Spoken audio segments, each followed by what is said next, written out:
ইমানের জন্য, নিজের ইসলাম বাঁচানোর জন্য আল্লাহ রাব্বুল আলামিন বলেছেন সংগ্রাম সর্বাবস্থায় করতে হবে। এতে যদি কেউ চক্ষু রাঙে, তার চক্ষু রাঙানোকে অপেক্ষা করে ময়দানে ঝাঁপিয়ে পড়ে ইসলামের জন্য কাজ করা লাগবে।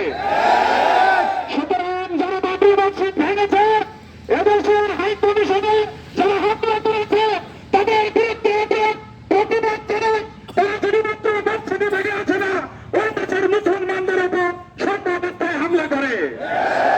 তারা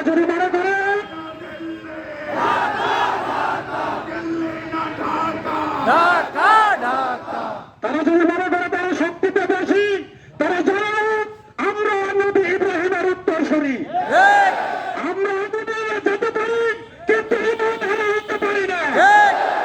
আমরা খালি ফিরআউনের উত্তরসূরি, আমরা জীবন দিতে জানি, পরাজয় মানতে আমরা জানি না। 1971 সালে জাতি রক্ত দিয়েছে, 1990 সালে দিয়েছে, 24 দিয়েছে। সুতরাং কেউ যদি মনে করে যে তারা এদেশে